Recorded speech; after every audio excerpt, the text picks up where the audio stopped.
अच्छा लगता है मुझे कांपती हुई आवाज में अपना नाम सुनना।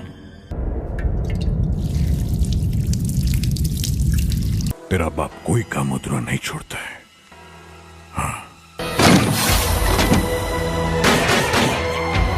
दोस्तों, आज के अपने इस बेहद ही रोचक वीडियो में हम बात करने वाले हैं बॉलीवुड की एक बहुत ही अंडररेटेड लेकिन एक बेहतरीन फिल्म के बारे में। जो फिल्म वैसे तो बहुत अच्छी थी, लेकिन शायद गलत मौके पर और गलत तरीके से रिलीज होने की वजह से आज ज्यादातर लोगों के द्वारा भुला दी गई है। और आज आलम यह है कि आप में से कई लोगों ने शायद भूले बिसरे कहीं ना कहीं इसका नाम तो जरूर सुना होगा, लेकिन शायद आप में से कई लोगों ने ये फिल्म ना देखी हो।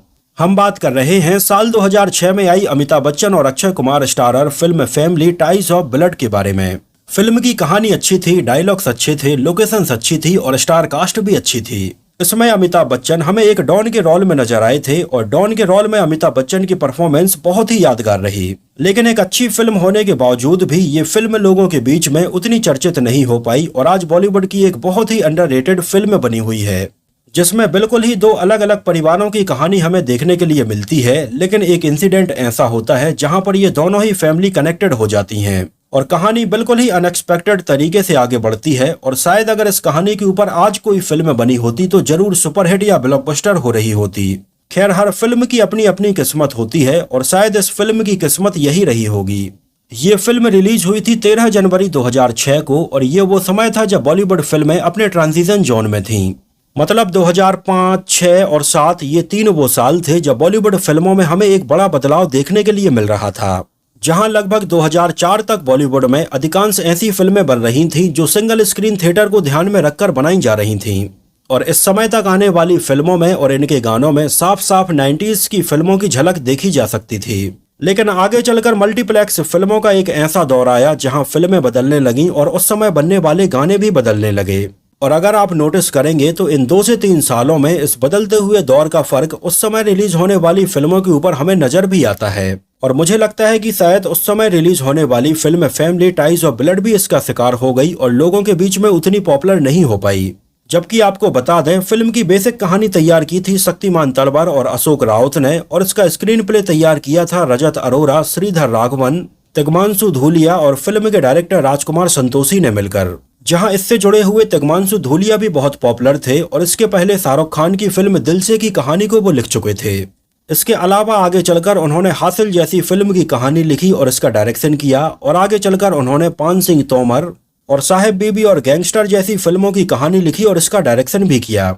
तो वहीं फिल्म के डायरेक्टर राजकुमार संतोषी 90 के दशक के एक ऐसे पॉपुलर डायरेक्टर रहे जिनके बारे में शायद आप सभी जानते होंगे, जिन्होंने इसके पहले अपने करियर में एक से बढ़कर एक ब्लॉकबस्टर फिल्में बनाई हैं, जिन फिल्मों में घायल, घातक, दामिनी, अंदाज अपना अपना, चाइना गेट, लज्जा और the legend of Bhagat Singh जैसी कई पॉपुलर फिल्में बनाई हैं। और इसके बाद आगे चलकर उन्होंने अजब प्रेम की गजब कहानी और फटा पोस्टर निकला हीरो जैसी फिल्में भी बनाई हैं। और 2004 में फिल्म खाकी बनाने के बाद में राजकुमार संतोषी ने 2 फिल्में बनाई थीं, जिनमें से पहली फिल्म थी फैमिली टाइज ऑफ ब्लड और दूसरी फिल्म थी हल्ला बोल।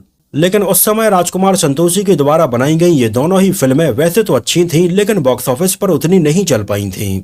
लेकिन एक बार फिर से 2009 में फिल्म अजब प्रेम की गजब कहानी जैसी कॉमेडी फिल्म से उन्होंने अपनी वापसी की। और अभी फिलहाल राजकुमार संतोषी सनी देओल और आमिर खान के साथ में मिलकर फिल्म लाहौर 1947 के ऊपर काम कर रहे हैं।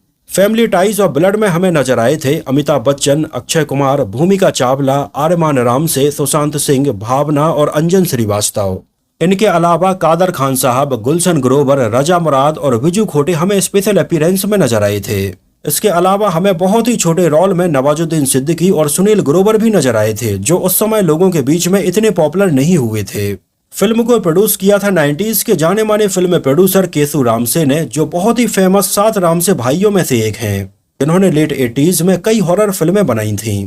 और आगे चलकर तो अक्षय कुमार और केशु रामसे की बॉन्डिंग इतनी अच्छी रही कि केशु रामसे ने अपने पूरे फिल्मी करियर में अक्षय कुमार की टोटल 11 फिल्में प्रोड्यूस की हैं। उनकी इन फिल्मों में सौगंध से लेकर मिस्टर बॉन्ड, सबसे बड़ा खिलाड़ी, पांडव, खिलाड़ियों का खिलाड़ी, मिस्टर एंड मिसेज खिलाड़ी, इंटरनेशनल खिलाड़ी, खिलाड़ी 420, खाकी, इंसान और फैमिली टाइज ऑफ ब्लड जैसी फिल्में शामिल हैं। फिल्म को DMS फिल्म्स प्राइवेट लिमिटेड के बैनर तले प्रोड्यूस किया गया था और इसका म्यूजिक कंपोज किया था राम संपत ने। आपको बता दें कि राम संपत इसके पहले राजकुमार संतोषी की फिल्म खाकी के लिए भी म्यूजिक एल्बम कंपोज कर चुके थे और इसके बाद आगे चलकर उन्होंने पीपली लाइव, दिल्ली बैली, तलाश, फुकरे, रईस और लापता लेडीज जैसी फिल्मों का म्यूजिक एल्बम भी कंपोज किया है। लेकिन उस समय film family ties of blood में रखे गए गाने उतने पॉपुलर नहीं हो पाए थे और शायद फिल्म के न चलने का ये भी एक बड़ा रीजन रहा, क्योंकि अगर फिल्म के एक या दो गाने भी लोगों के बीच में थोड़ी पॉपुलर हो जाते तो लोग शायद फिल्म को लेकर थोड़ी अवेयर जरूर हो जाते। लेकिन अफसोस कि उस समय ऐसा नहीं हो पाया था। फिल्म के गाने थे कतरा कतरा, प्यार बिना, जीने दो, लोरी, जन्म जन्म, फैमिली थीम और क्विक बाइट्स। इन गानों के लिरिक्स लिखे थे समीर ने और इन गानों में आवाजें थीं अर्नब चक्रवर्ती, सौम्या रोह, सोहेल कौल, सोना महापात्रा और प्रकाश की। वैसे अगर देखा जाए तो उस समय इसके म्यूजिक एल्बम में किसी भी पॉपुलर सिंगर की आवाज हमें सुनने के लिए नहीं मिली थी और आज इतने साल बाद आपको शायद ही फिल्म का एक भी गाना याद हो। चलिए एक नजर डालते हैं इसके बजट और बॉक्स ऑफिस कलेक्शन के ऊपर। तो आपको बता दें कि ये उस समय बनी एक बहुत ही बड़े बजट की फिल्म थी जिसका बजट रखा गया था लगभग 25 करोड़ रुपए। लेकिन उस समय इंडिया में इसने बहुत ही खराब प्रदर्शन किया और लगभग 8 करोड़ 58 लाख रुपए का ही कलेक्शन कर पाई। मतलब उस समय जितना भारी भरकम बजट इसका रखा गया था तो इसके बजट के लगभग तीसरे हिस्से के बराबर ये इंडिया में कमाई कर पाई थी। और वहीं अगर इसके वर्ल्ड वाइड कलेक्शन की बात करें तो ये भी बहुत ही कम था, लगभग 14 करोड़ 60 लाख रुपए। और उस समय फिल्म को भारी नुकसान झेलना पड़ा था, यहाँ तक कि इसके प्रोड्यूसर केसू रामसे बिल्कुल दिवालिया होने की कगार पर आ गए थे। एक्चुअली उस समय प्रोड्यूसर केसू रामसे ने 90 के दशक में बनने वाली फिल्मों से जितना पैसा कमाया उसको आंख बंद करके उन्होंने film family ties of blood में लगाया था। लेकिन ये फिल्म बॉक्स ऑफिस पर डिजास्टर रही थी और फिल्म के भारी भरकम बजट ने केसू रामसे की कमर तोड़ दी थी और उन्हें बुरी तरह से बर्बाद कर दिया था। जहां तक कि फिल्म के उस समय डिजास्टर होने का नतीजा ये हुआ कि जाने माने प्रोड्यूसर केसू रामसे ने इसके बाद में किसी भी फिल्म को प्रोड्यूस नहीं किया है।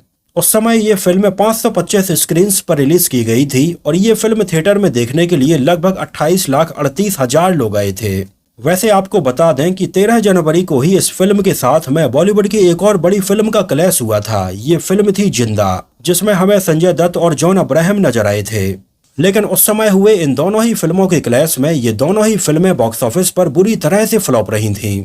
जहां फिल्म जिंदा को लगभग 400 स्क्रीन पर रिलीज किया गया था, लेकिन इसका बजट भी उतना ज्यादा नहीं था। तो उस समय एक ही दिन रिलीज होने वाली इन दोनों ही फिल्मों में अगर कंपेयर किया जाए तो ज्यादा loss family ties of blood को हुआ था, क्योंकि उस समय इसका बजट बहुत ज्यादा था। और ये फिल्म साल 2006 में बॉक्स ऑफिस पर पैसे कमाने के मामले में 47वें नंबर पर रही थी।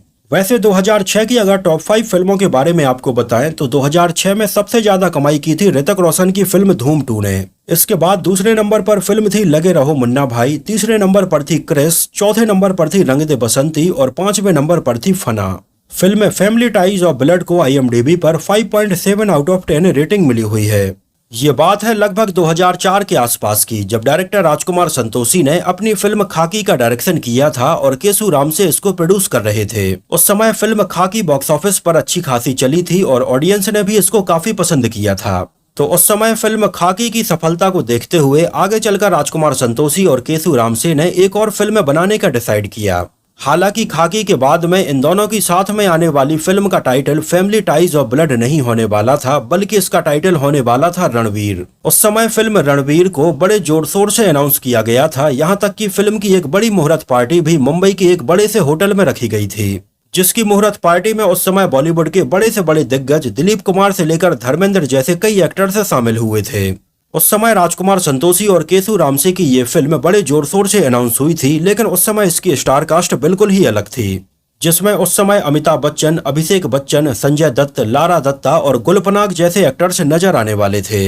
यहाँ तक कि उस समय हुए फिल्म रणवीर के मुहूर्त की एक क्लिप आज भी यूट्यूब पर अवेलेबल है, आप चाहें तो उसको देख सकते हैं। इस क्लिप की लिंक मैं नीचे डिस्क्रिप्शन में दे दूंगा, जिसका मुहूर्त क्लिप दिया था जाने माने पॉलिटिशियन और अमिताभ बच्चन के बहुत अच्छे दोस्त अमर सिंह ने, जिन्होंने इसके पहले खाकी का भी मुहूर्त क्लिप दिया था।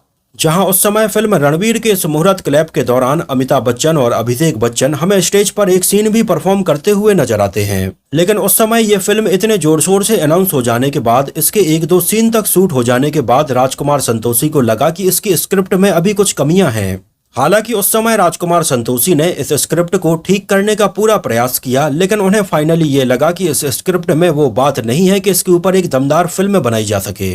इस वजह से उस समय राजकुमार संतोषी ने अमिताभ बच्चन और अभिषेक बच्चन के साथ में अपनी फिल्म रणवीर को बीच में ही बंद कर दिया था। हालांकि हो सकता है कि आगे चलकर वो अमिताभ बच्चन और अभिषेक बच्चन के साथ में ये फिल्म बनाते, लेकिन उसी समय 2005 के आसपास रामगोपाल वर्मा ने अमिताभ बच्चन और अभिषेक बच्चन के साथ में फिल्म सरकार बनाई और ये फिल्म लोगों ने काफी पसंद की, जिसको देखते हुए अब राजकुमार संतोषी ने अमिताभ बच्चन और अभिषेक बच्चन के साथ में इस फिल्म का आइडिया बीच में ही ड्रॉप कर दिया, जिसकी स्क्रिप्ट में अब राजकुमार संतोषी ने बहुत ज्यादा बदलाव किया और अमिताभ बच्चन को एक गैंगस्टर के तौर पर दिखाने का डिसाइड किया। साथ ही साथ राजकुमार संतोषी ने अब इसमें 2 अलग अलग बैकग्राउंड वाली फैमिली को दिखाने का डिसाइड किया कि कैसे एक शख्स अपनी फैमिली को बचाने के लिए किसी भी हद तक जा सकता है और कैसे फिल्म की कहानी में इन दोनों फैमिली का आमना सामना होता है। और इसमें अमिताभ बच्चन के अलावा पहले फिल्म रणवीर में रखी जाने वाली स्टार कास्ट को बिल्कुल पूरी तरह से बदल दिया गया था, जहां अब संजय दत्त की जगह पर अक्षय कुमार की एंट्री हो गई थी और अभिषेक बच्चन की जगह पर आर्यमान रामसे की एंट्री हो गई थी।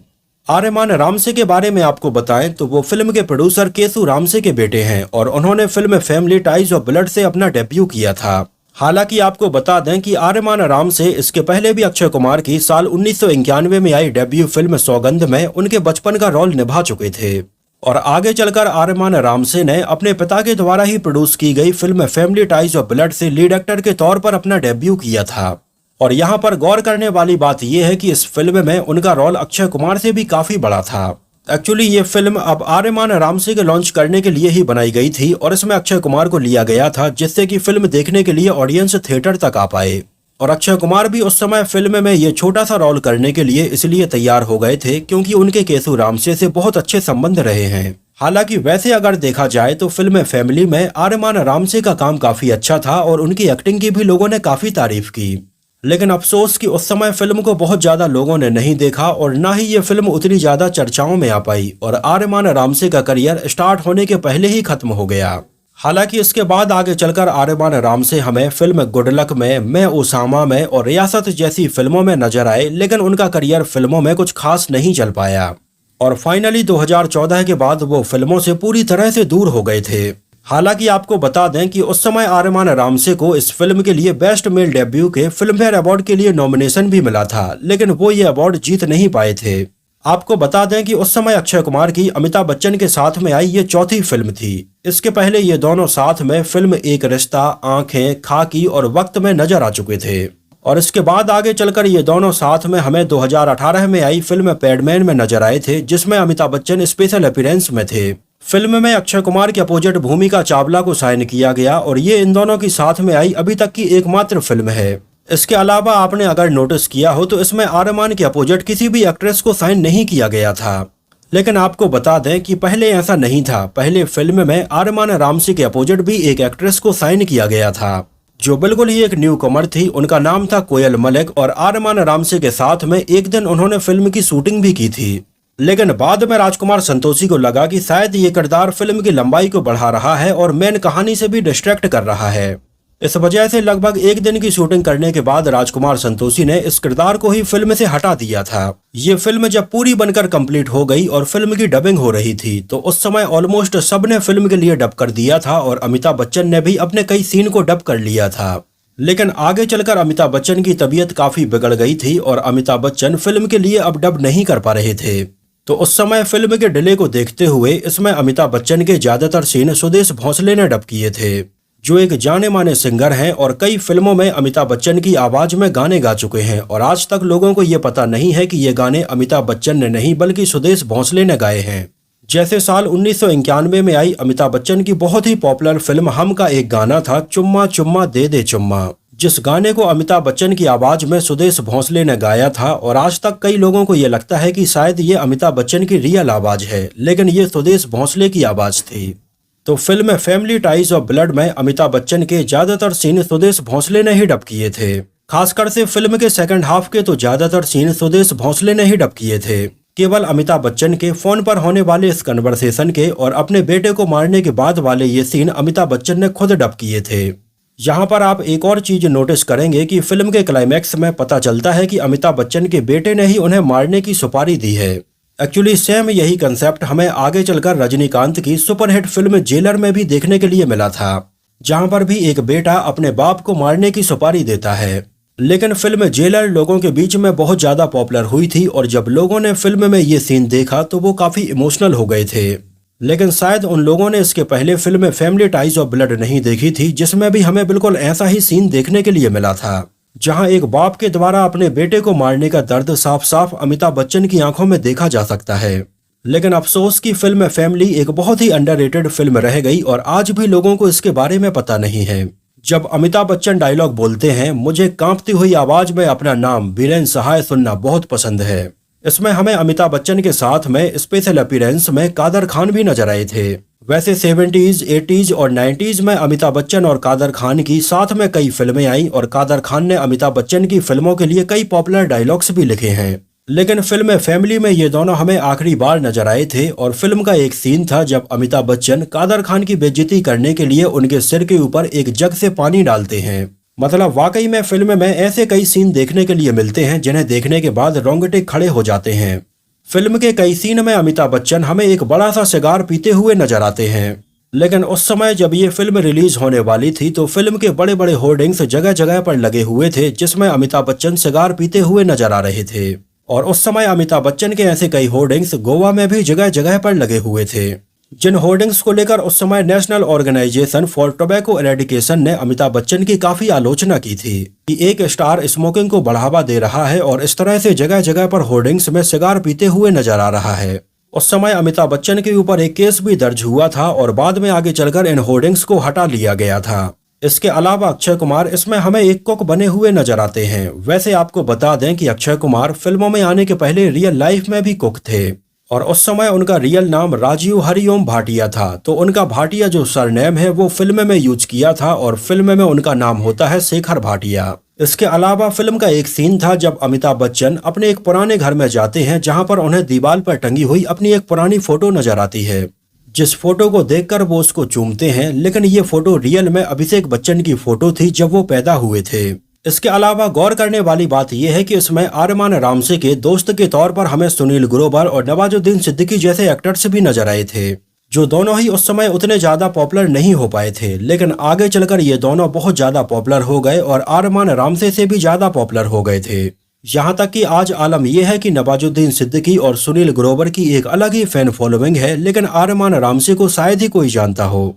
उस समय वैसे तो इस फिल्म को क्रिसमस 2005 के मौके पर रिलीज करने का प्लान किया गया था, लेकिन अमिताभ बच्चन हेल्थ इशू के चलते इसको डब नहीं कर पाए थे। तो बाद में अमिताभ बच्चन के कई सीन सुदेश भोंसले ने डब किए थे और ये फिल्म फाइनली 13 जनवरी 2006 को रिलीज हो पाई थी। और ये ऐसा लगभग 33 साल बाद हो रहा था जब अमिताभ बच्चन की किसी फिल्म में उनकी लगभग आधे से ज्यादा आवाज को किसी दूसरे डबिंग आर्टिस्ट ने डब किया हो। इसके पहले अमिताभ बच्चन की फिल्म बंधे हाथ एक ऐसी फिल्म थी जिसको अमिताभ बच्चन ने नहीं बल्कि एक डबिंग आर्टिस्ट ने डब किया था। और इसके बाद अमिताभ बच्चन की film family ties of blood एक ऐसी फिल्म है जिसके कई सीन किसी और ने डब किए हैं। उस समय फिल्म के इतने बुरी तरह से फ्लॉप हो जाने के बाद राजकुमार संतोषी ने कहा था कि भले ही ये फिल्म फ्लॉप हो गई थी लेकिन फिल्म में काफी अच्छे मोमेंट रखे गए थे। यहाँ तक कि उन्होंने आरमान रामसे के काम की भी काफी तारीफ की और कहा कि इसमें अमिताभ बच्चन के करियर की कुछ बेहतरीन परफॉर्मेंस में से एक थी, लेकिन अफसोस कि ये लोगों ने नोटिस ही नहीं की। उस समय फिल्म के बुरी तरह से फ्लॉप हो जाने के बाद इसके प्रोड्यूसर केशु रामसे बिल्कुल दिवालिया होने की कगार पर आ गए थे और आगे चलकर केशु रामसे का इस बारे में ये कहना था कि अक्षय कुमार ने उनकी फाइनेंशियल बिल्कुल भी मदद नहीं की थी। हालांकि इसके फ्लॉप हो जाने के बाद केशु रामसे और राजकुमार संतोषी ने एक और फिल्म अक्षय कुमार के साथ में बनाने का प्लान किया था, लेकिन इसके बारे में केशु रामसे ने बताया कि अक्षय कुमार इसके लिए अपनी डेट्स नहीं दे रहे थे और लगातार इसको डिले करते ही जा रहे थे। जबकि केशु रामसे ने बताया कि उन्होंने अक्षय कुमार की 11 फिल्मों को प्रोड्यूस किया है और 90 के दशक में जब ऐसा समय आ गया था जब अक्षय कुमार की फिल्में नहीं चल पा रही थीं, तो वो ही अक्षय कुमार को कनाडा ले गए थे और वहां पर उन्होंने कनाडा की नागरिकता भी उन्हें दिलाई थी। खैर, केशु रामसे ने इसके बाद अभी तक किसी भी फिल्म को प्रोड्यूस नहीं किया है, लेकिन अब हाल ही में कुछ खबरों की माने तो केशु रामसे और राजकुमार संतोषी दोनों ही मिलकर शहीद भगत सिंह के ऊपर एक फिल्म बनाने का प्लान कर रहे हैं। तो दोस्तों, ये तो बात हुई film family ties of blood के बारे में। मैंने ये फिल्म जब देखी थी तो मुझे ये बहुत ही यूनिक और काफी पसंद आई थी। खासकर से अमिताभ बच्चन का रोल इसमें मुझे काफी पसंद आया था। आप लोगों को ये फिल्म कैसी लगी थी? और अगर आप में से किसी ने इसको थिएटर में देखा हो तो हमें थिएटर का नाम और शहर का नाम भी जरूर बताना। तो फिलहाल के लिए इस वीडियो में इतना ही। अगर ये वीडियो आपको पसंद आया हो, मेरी मेहनत आपको पसंद आई हो, तो इसको प्लीज लाइक करके मुझे इस बात का जवाब जरूर दीजिए। तो मिलते हैं किसी नए वीडियो में कुछ और ऐसी ही इंटरेस्टिंग और रोचक बातों के साथ।